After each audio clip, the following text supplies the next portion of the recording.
整车只有我一个人觉得很堵然只有我一个人进入到那个好烦哦。我们其实常常对于很多讨厌的事情，是因为我们投射了自己在人家身上。这世界只是一面镜子，有没有？我们那时候可能不是很懂这是什么，最近我越来越明白这个感觉。欢迎来到宇宙闺蜜，我是大宝，我是芳华。如果你是新朋友，我们在这个频道会介绍我们自己灵性探索的旅程，还有各式各样的身心灵工具，以及丰富的身心灵知识。同时，我们有开立会员频道，可以参与我们每个月的会员直播，以及看更多惊喜的影片。我们还有 IG 有很多我们的限动，我们随时都会在上面更新哦。我们今天呢要为大家带来一个主题，叫做你讨厌的那个人，其实反映了你自己。没错，要聊这个主题，就要反省我自己。其实这个主题有点难，是难在这里，因为这也是某程度的自我揭露，真的是，一定是。那你要聊聊你最近发生的故事？这么快？我就说我前2-3个月的时候，我去了一趟海外工作，韩国。那我们那个时候有跟我们一个合作的翻译，他是台湾人，然后但是他在当地可能已经生活，例如说接近10年，在那里当地他也是一个那边影视的工作者。我们就在那边一起工作，然后我们去看景，就是我们先去场勘，例如说后天我们要拍摄这个地点长什么样子，那我们要带什么器材，那我们就坐在那个9人巴上面，我们台湾人的剧组呢就坐在第2、第3排，那这个翻译人员呢跟一个男性的韩国司机就一起在前座，那这个司机大哥他就开车嘛。然后呢，就开始跟他讲说，我们现在开到乡下啊，然后这边啊，以前是什么啊，什么什么。坦白说，我也听不懂他在讲什么，但他就是有点像在介绍，就是说，这个地方的风光啊，这个地方的历史啊、人文啊什么的。这个时候坐在副驾呢，就是那个我们的翻译人员，他是个台湾人。然后他就会进入了一个韩国模式，就是这边呢有草地啊，以前这里是一个名胜古迹啊，我以前在这里的时候啊，就是非常的厉害啊。아겠습니다 아겠습니다 아겠습니다好了，好，对，我那时候我坐在后排嘛，然后我就说好了。其实这个反应在台湾的职场比较不常见，对。然后当下的我真的是，你为什么还是讨好一个老男人？我觉得那正是我当下所有偏见的投射，你知道吗？就是 OK， 你现在就在这边，你身为一个年轻的女性，身为一个外国人，然后你在这边，然后在职场上面遇到一个年长的资深的前辈男性，所以呢，你现在就是要对他鞠躬哈腰，然后他讲什么话你都很崇拜，好邪恶跟很不 OK 的那些话，就会在我脑中就是一直翻滚，你知道吗？为什么要矮化自己？然后不仅是矮化了女生，可能你还有身为台湾人，觉得你为什么要矮化台湾人？然后这一切就是在那个 moment。这个民族说孔子跟却是他们，你知道，我就是说很多政治不正确，所有东西就会在那个瞬间突然跑出来，然后我就坐在后排，然后我就经历了我脑内的一个宇宙大爆炸。这个时候我看到后面我还有其他的台湾的工作人员，然后其他的同事们，我就跟他们交换眼神，这样我就想说。不觉得这很荒谬吗？荒谬，对。但是后面的人只觉得很好笑，他们就觉得说，哇，韩国的文化好可爱哦。韩国的文化就是原来在这个状態之下，就是当一个可能前辈在讲话的时候，晚辈就是会表达一个认同，但他们其实不真的在交流，他只是아겠습니다这样子，只是一个立即的反应而已。对。然后我后面的那些同事，他们就觉得太可爱了吧，然后他们会开玩笑就说好想要学他们因为台湾不会嘛，对，就像我们会模仿日本人会然后韩国人是这样子。我在那个瞬间突然发现到说，原来整车只有我一个人觉得很堵然，只有我一个人进入到那个好烦哦，我好讨厌这个状况。他们可能比较像是在做一个文化的观察，或者职场文化的观察而已，他并没有太多自己的意见或者是情绪在这里，完全没有。我看到了这样，好有趣，这跟台湾不一样的这样子的心情，可是在你这里完全是另外一个宇宙。对，然后我在那个宇宙的小爆炸以后，我结束之后，我就还跟我的同事们说，你们不觉得他那样很怪吗？他为什么要这样？你知道，身为一个女性主义者，各种的所有的投射就完全丢到这个人身上。然后我同事跟我说，可是韩国的文化就是这样啊。你看我们现在吃饭在韩国餐厅，隔壁桌也是这样啊。因为这是2-3个月前嘛，然后后来我回到台湾后还持续在想这件事情，还跟我们分享这件事情。我后来真的花了可能有接近1个月，再去思考我到底为什么这么讨厌？为什么这么讨厌这件事情？不是那个人哦，是这个情境。因为我很少讨厌一个人，我很少对于某一个人会有很强烈的情绪。可是我为什么对于这个情况那么讨厌？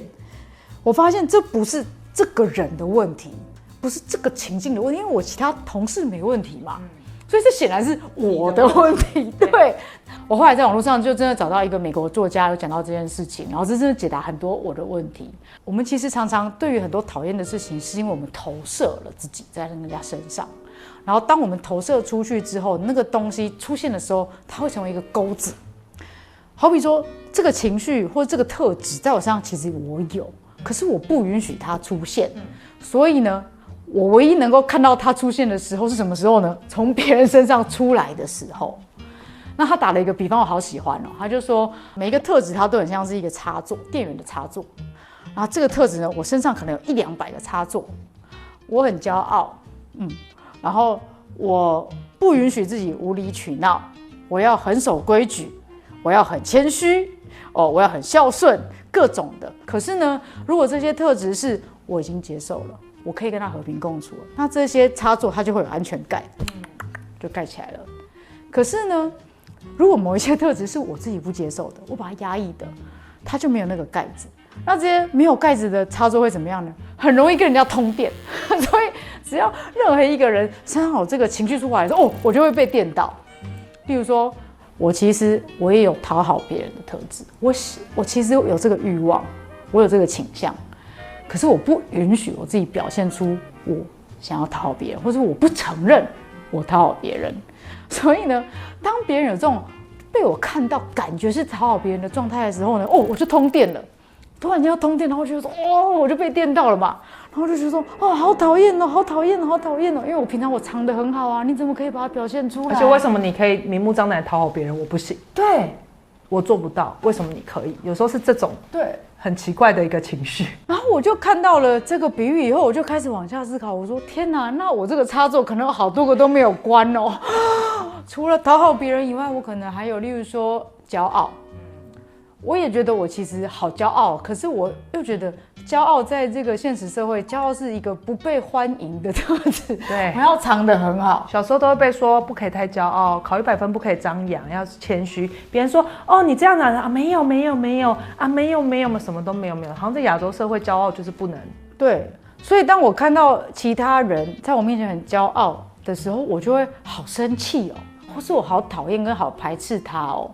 我以为这个是这个人的问题，可是我有一些朋友就是说没有啊，他就是这样的人啊，没关系啊，随便他。这个骄傲的人对我朋友不造成影响可只对我造成影响所以就说为什么？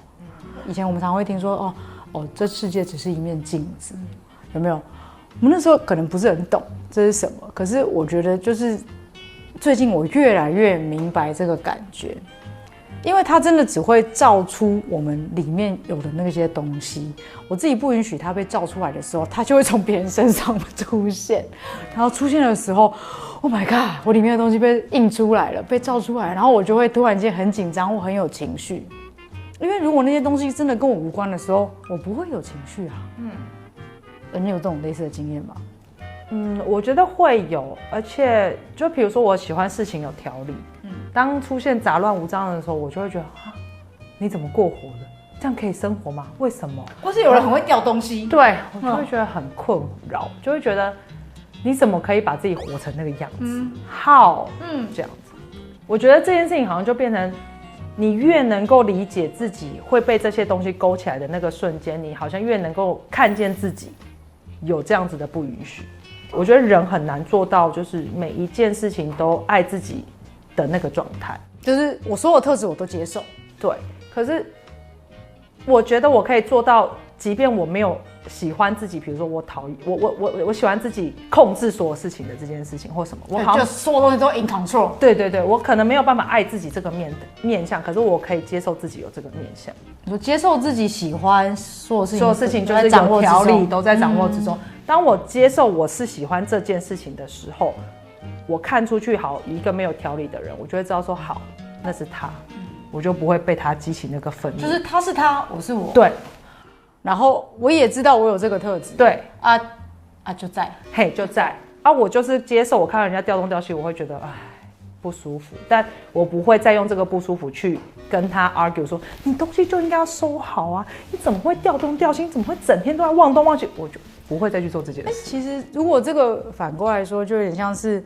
当我们不再去指责别人你怎么会掉东掉西的时候，我们其实也包容了自己。就是如果哪一天我真的掉东掉西了，我不会去苛责或责备我自己啊，对不对？我也接受了我有时候就是会这样。所以如果说假设外面的所有的样态都是我们自己的映射，你对外面有越多的包容，越多的理解，同等的你对自己有越多的包容，越多的理解。可能有些话讲得很漂亮，就是你要爱你们每个样态，你要爱自己，你才能爱别人。我觉得这个其实实务上，身为一个人，其实蛮难做到，或是慢慢来，这个很长一条路啦。对，可是能不能够我们先接受，先了解自己有什么样的样态？我先了解我有多少个插座，然后我也知道我这200个插座里面有92个还没有盖盖子。还没盖好安全盖，我知道我有92个，那我至少可以知道，我等一下会被电到，好，我接受我会被电到，就到这里。但我不要在那边惊慌说，我被电到，天哪，怎么办？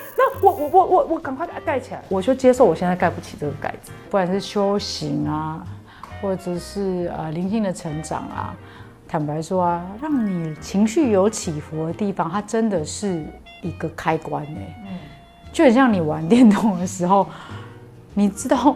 那个地图怎么走嘛？就是往有怪物的那边走，那个就是正确的道路。所以能够激起你的情绪的地方，好比说，这个人怎么让我那么讨厌？这个人怎么让我那么心碎？